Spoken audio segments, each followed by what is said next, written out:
شروع کرتے ہیں اللہ کے مبارک نام سے جو نہایت رحمان اور رحیم ہے۔ السلام علیکم ورحمۃ اللہ وبرکاتہ۔ خواتین و حضرات، ٹی وی ٹوڈے کی خصوصی ریان رمضان ٹرانسمیشن میں اپنے میزبان بلال احسن اور ہیرا جاوید کو ہم خوش آمدید کہتے ہیں، اور آج ہمارا موضوع بڑا اہم ہے، ہم اس پہ بات کریں گے۔ ابھی ہم اپنی ٹرانسمیشن کا باقاعدہ آغاز تلاوت کلام پاک سے کرتے ہیں۔ قاری مقبول احمد مجددی ہمارے ساتھ موجود ہیں، مستقل ہماری ٹرانسمیشن کا حصہ ہیں۔ ان سے گزارش کریں گے کہ وہ تلاوت کلام پاک سے پروگرام کا باقاعدہ آغاز کریں۔ اعوذ باللہ من الشیطان الرجیم،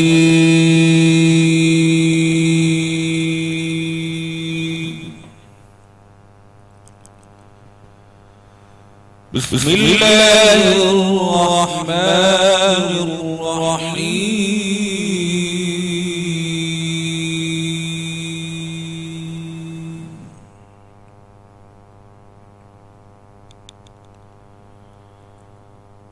فَيَوْمَئِذٍ لَا يُعَذِّبُ عَذَابَهُ أَحَدٌ وَلَا يُنذِرُ وَثَاقَهُ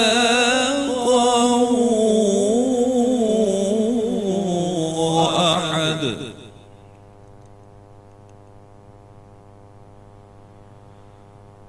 يا أيتها النفس المطمئنة ارجعي إلى ربك راضية مرضية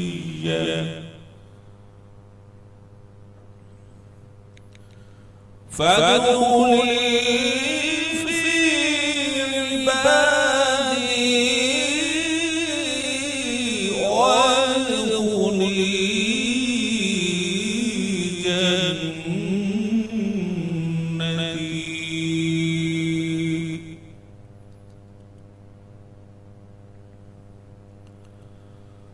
بسم الله الرحمن الرحيم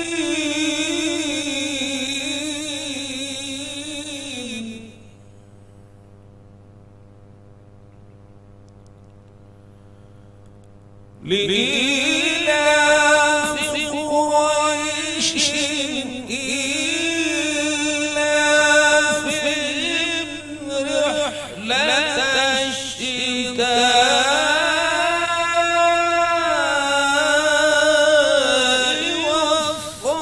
والصيف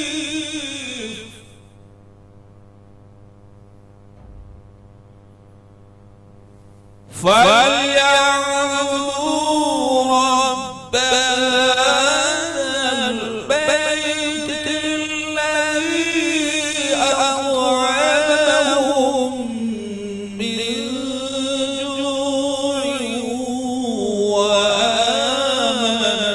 وآمنهم من خوف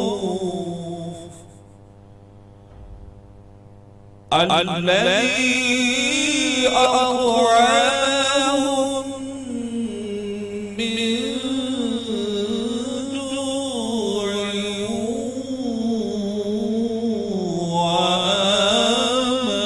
وآمنهم من خوف صدق الله العظيم۔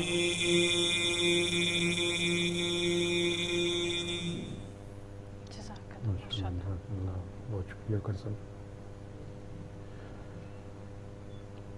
قاری مقبول احمد مجددی ہمارے ساتھ موجود تھے اور تلاوت کلام پاک پیش کر رہے تھے۔ اب ہم دعوت دیں گے سونیا مسکان کو کہ وہ ہدیہ کلام پیش کریں۔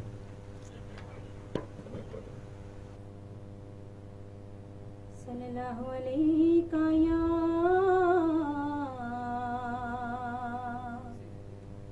یا رسول اللہ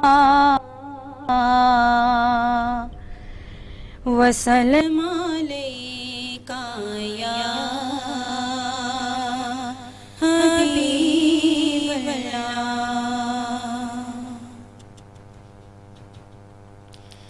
یا نبی سب کرم ہے تمہارا تمہارا یا نبی سب کرم ہے تمہارا یہ جو مارین یارے ہوئے ہیں اب کمی کا تصور بھی کیسا میرے آقا اب کمی کا تصور بھی کیسا جب سے مگتی تو تیرے ہوئے یا نبی سب کرم ہے تمہارا تمہارا یا نبی سب کرم ہے تمہارا یہ جو آئین یارے ہوئے ہیں کوئی مولا لگاتا تم کو پاس سے تکنا بٹھاتا تم کو میرے آقا پاس سے تکنا بٹھاتا تم کو کوئی مولا لگاتا تم کو پاس سے تکنا بٹھاتا تم کو میرے آقا پاس سے تکنا بٹھاتا تم کو جب سے تھا ہے دامن تمہارا میرے آقا جب سے تھا ہے دامن تمہارا دنیا تیرے ہوئے یا نبی سب کرم ہے تمہارا میرے آقا یا نبی سب کرم ہے تمہارا یہ جو آئین یارے ہوئے ہیں ان کے دربار سے جب بھی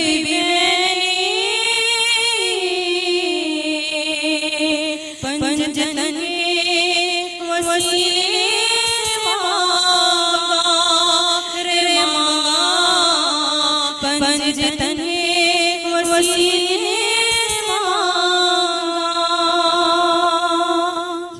ان کے دربار سے جب بھی پنجتن وسیلے سے مانگا رے مانگا پنجتن وسیلے سے مانگا مجھ کو خیرات فوراً ملی ہے میرے آقا مجھ کو خیرات فوراً ملی ہے خوب میرے مسافر ہوئے یا نبی سب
خواب میں مجھے آقا کے در سے خواب میں مجھے آقا کے در سے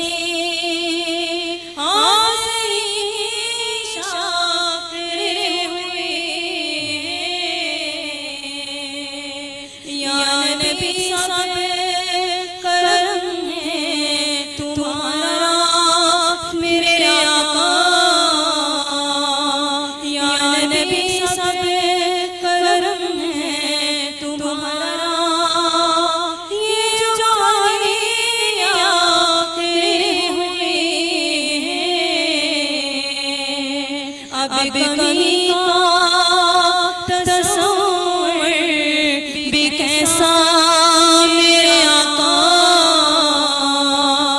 اب کمی کا تصور بھی کیسا جب سمجھتی تمہارے ہوئے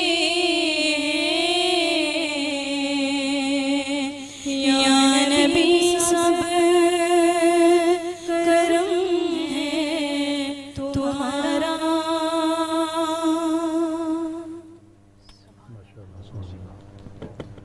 بہت خوبصورت کلام پیش کیا سونیا مسکان نے. خواتین و حضرات ہمیں یہاں پہ فوری ایک بریک لینی ہے, اس کے بعد بات ہوتی ہے مزید موضوع کے حوالے سے. ہمارے ساتھ رہیے.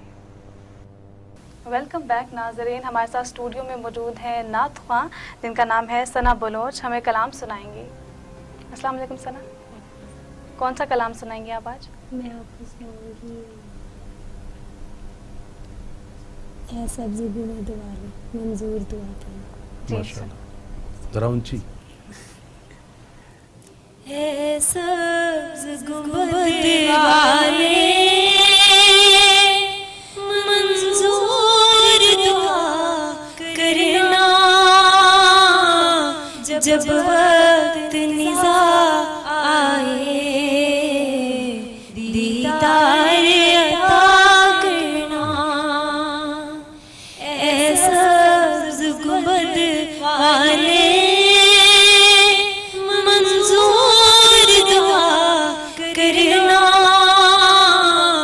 جب وقت نزا آئے دیدار عطا کرنا.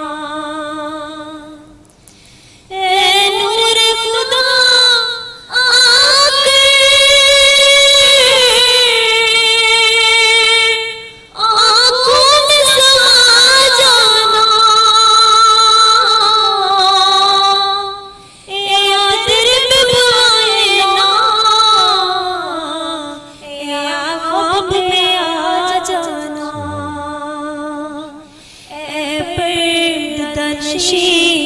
دل کے پردے رہا کرنا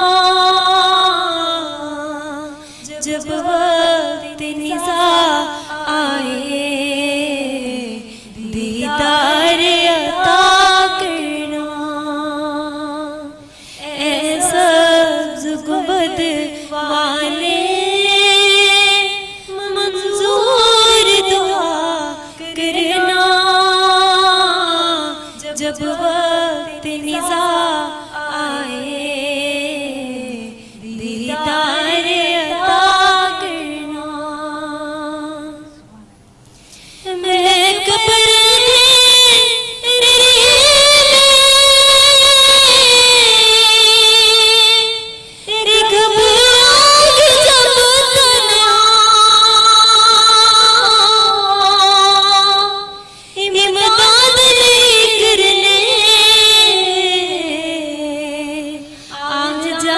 رسول اللہ روشن میری تربت کو ذرا کرنا جب وقت نزا آئے دیدار عطا کرنا. مجرم